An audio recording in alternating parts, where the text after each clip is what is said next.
Le collège Léon Delagrange sous les feux des projecteurs. Cette année, ce sont les 3e 6 qui vont ramasser les balles sur l'Open d'Orléans. Tout a commencé en 2005, un défi relevé par une professeure de PS.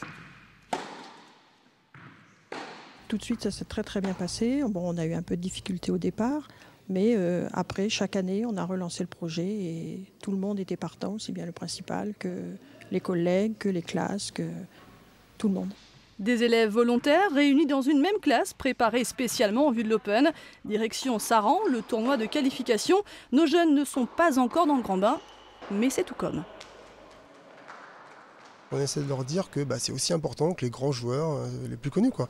Donc il n'y a pas de raison que les joueurs qui sont moins bien classés et des moins bons ramasseurs, il faut qu'ils soient aussi bons pour les pros que... Et ils font les clones derrière. Complicité entre les professeurs et les élèves, 3 ans qu'ils travaillent et progressent ensemble. 24 septembre, début du tournoi. Maintenant, nos ramasseurs travaillent presque sans filet.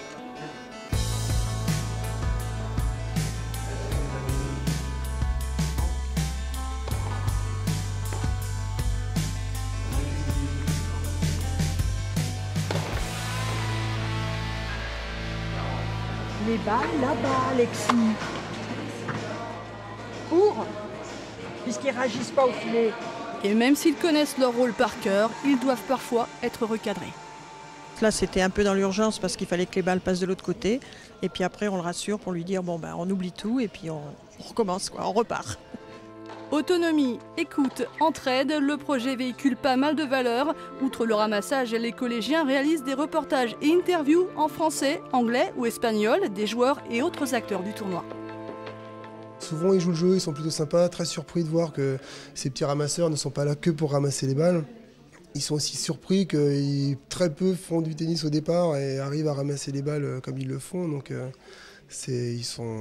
nous on est contents de les surprendre dans ce sens-là, quoi.